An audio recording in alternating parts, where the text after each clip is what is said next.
Oke, baik ya. Jadi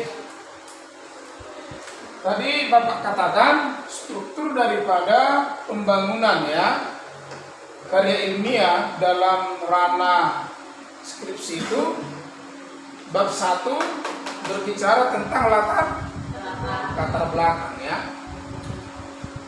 Disajikan dulu ya apa yang menjadi latar belakang Anda meneliti ya, masalah-masalah apa yang mulai Anda temukan di sana. Ya, kemarin ini Bapak katakan ada 3 ya, ada 3 alinea atau 3 kerangka berpikir di sini. Apa itu? Masih ingat?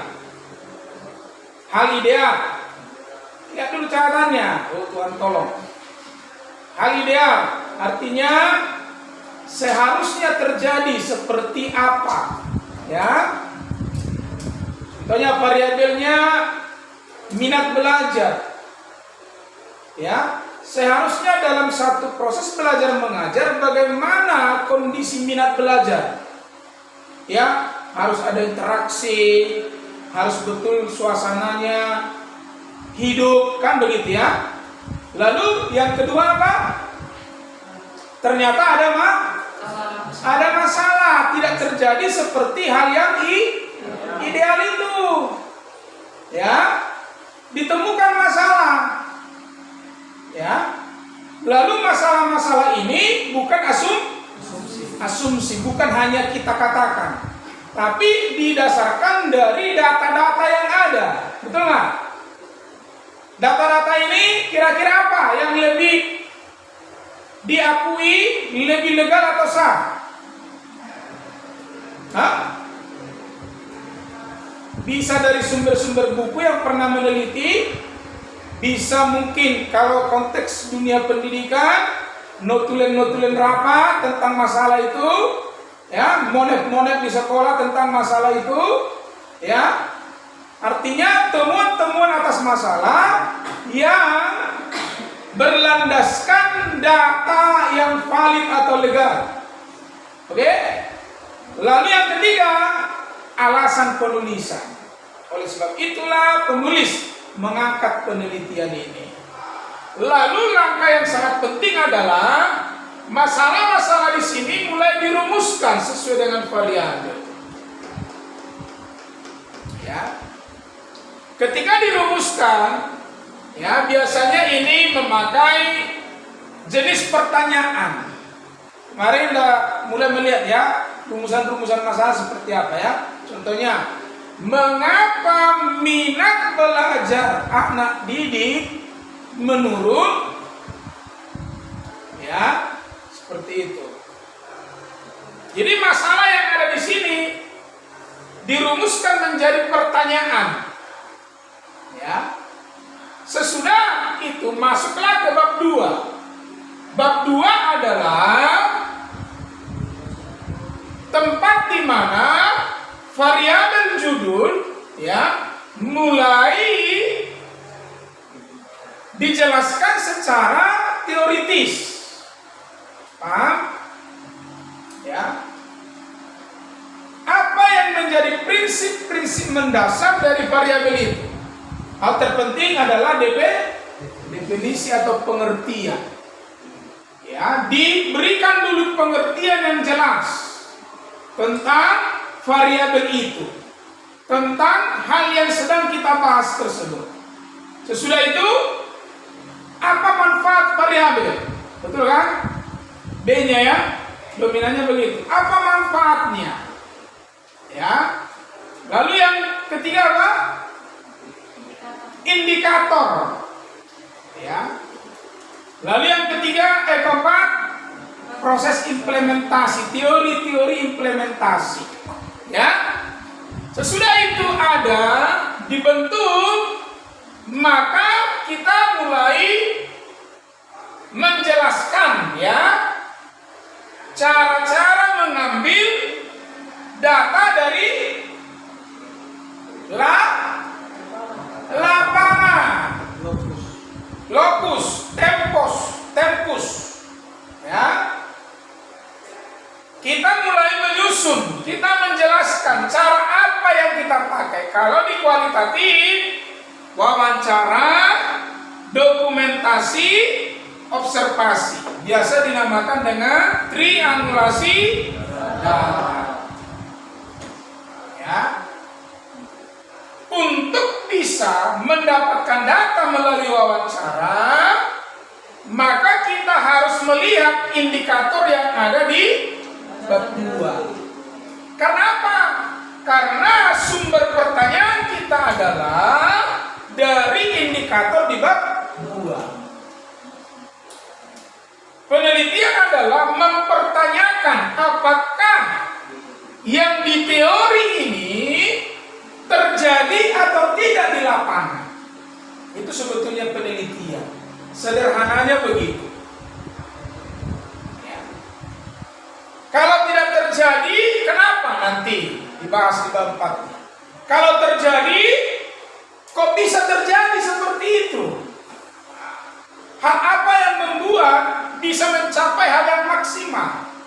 Makanya semua bisa diteliti sebetulnya. Hal yang baik bisa diteliti untuk bisa mencari prinsip-prinsip mengapa variabel ini sangat bagus di sana, tetapi di daerah lain tidak bagus. Nah, begitu ya. Apa yang salah? Konsep apa yang mulai dipakai di sini, lalu bisa mungkin diterapkan nanti di tempat lain. Jadi hal yang buruk dan hal yang baik bisa diteliti. Ya, tetapi inti utamanya adalah sedang mencari data tentang apakah hal-hal yang dituliskan di dalam landasan teori ini terjadi atau tidak. Ya, dengan memakai metode wawancara. Wawancara adalah pertanyaan-pertanyaan ya, yang nanti ini dibangun melalui, masih ingat kisi-kisi pertanyaan? Berapa kolom kemarin? 4. Variabelnya yang mau dibahas, indikator,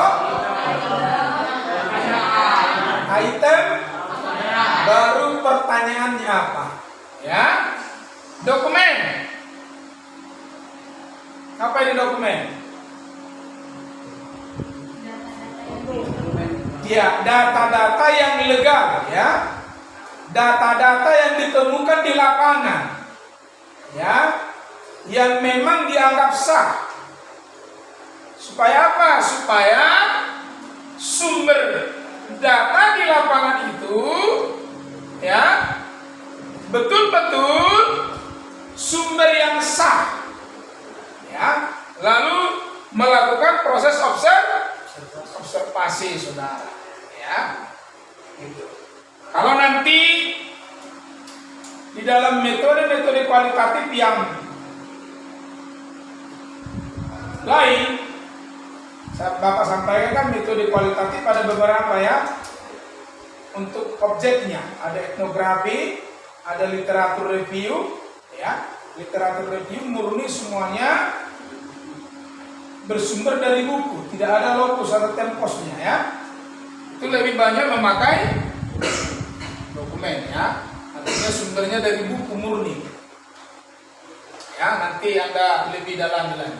Oke, begitu ya kira-kira. Lalu bab 4 ini nanti data yang ditemukan di sini melalui ini mulai dikumpulkan ya, nanti A-nya ya.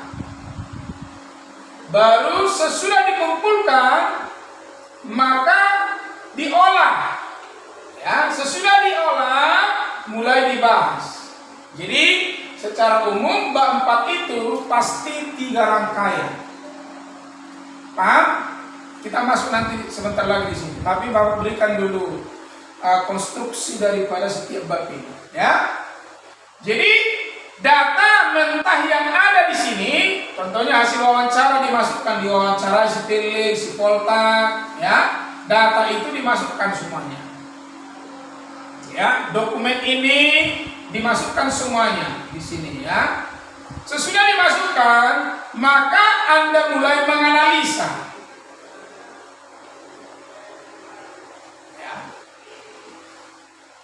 Kalau dalam bahasa skripsi kita, coba Anda buka buku panduan skripsi. Apa itu bab 4? Bab 4-nya. Iya, deskripsi data, belum hasil penelitian ya. A-nya A. A-nya deskripsi data penelitian. Iya. A-nya deskripsi ya. Iya, deskripsi. B-nya? B-nya deskripsi hasil penelitian. Iya. Belum ada hasil, deskripsi data penelitian ya. Iya, yang A. Iya A. Tadi kau bilang hasil, belum ya. Deskripsi data. Jadi data-data yang ada di sini, wawancara, dokumen, observasi dimasukkan di sini. Ya. Ini umumnya, nanti kita mulai masuk tahapan-tahapan penyusunan. Lalu sesudah dimasukkan di sini, maka mulai Anda olah data itu. Kalau di kualitatif bisa dengan analisa tersendiri, tapi bisa juga dengan memakai sistem, ada namanya Vivo ya, seperti AI saudara. Anda masukkan data itu, lalu dia deskripsikan. Ya, kalau di kualitatif nanti data angket-angket itu dimasukkan namanya ke SPSS. Ya, karena itu berbasis angka ya. Contohnya nanti biasa kalau di kuantitatif itu kan setuju, tidak setuju, sangat setuju, itu ada nilai-nilainya. Setuju contohnya sangat tidak setuju 1, setuju 2, tidak setuju sangat setuju 3. Jadi angka-angka ini nanti dimasukkan, langsung diolah melalui aplikasi SPSS namanya ya. Tapi di kualitatif tidak seperti itu. Narasi-narasi yang ada di sini mulai dimasukkan, tapi ada juga alatnya namanya Envivo ya. Tapi kadang masih lemah karena ini berbau deskripsi seperti AI, kadang masih diragukan ya. Walaupun sudah ada struktur-struktur kompilasinya ya, struktur deskripsinya dari seluruh hasil itu, masih perlu kita mulai juga susun lagi ya, sedemikian rupa gitu, ya. Sesudah ini diolah, maka namanya di sini hasil ya. Jadi hasil olahan ini dimasukkan di sini. Sesudah di sini biasanya dimulai ditemukan apalah kelemahannya, apalah kelebihannya. Lalu di sinilah yang paling enak, kita mulai berinteraksi ide. Ketika ada kelemahan mulai kita temukan di sini, lalu kita mulai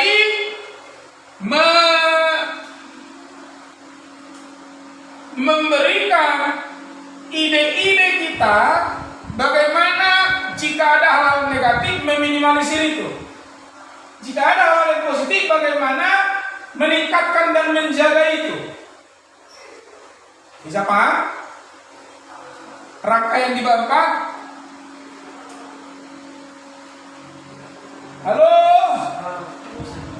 Bisa ya?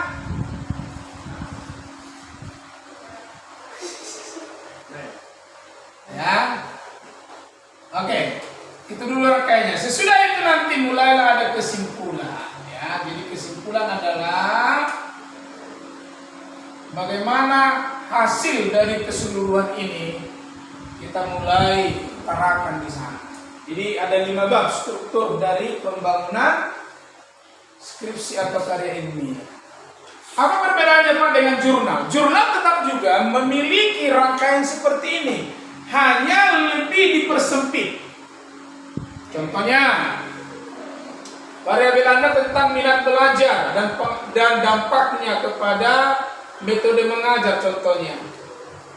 Anda membuat latar belakang tapi langsung mengarah fokus, ya, tidak melebar kemana-mana. Ya, contohnya minat belajar menjadi hal yang sangat begitu penting dalam proses belajar mengajar. Ternyata di sekolah A ditemukan minat belajar yang sangat begitu lemah, langsung dia. Ya, sehingga bagaimana kita untuk bisa meningkatkan minat belajar tersebut? kira-kira. Langsung lebih bahasa-bahasa yang lebih mengarah kepada tujuan. Lalu teorinya hanya minat. Apa minat belajar? Minat belajar adalah bla bla bla. Bagaimana membangun minat belajar? Untuk membangun minat belajar diperlukan begini. Dampaknya begini. Lalu dikasih tahu metode yang saya pakai adalah metode kualitatif deskriptif, begitu kira-kira. Sesudah itu masuklah kepada pembahasan. Jurnal itu kerangka berpikir tetap seperti ini, hanya lebih fokus dan dipersempit. Bisa paham? Jadi ketika Anda nanti menulis book chapter kita, ya lebih karena hal-hal seperti itu. Ada latar belakang tetap, ya pendahuluannya, ya. Lalu temuan-temuan masalah diungkapkan, lalu teorinya apa, lalu nanti mulai masuk kepada interaksi ide kita. Oke? Bisa paham ya? Biar kita masuk ke bab 4 lebih mendetail ya.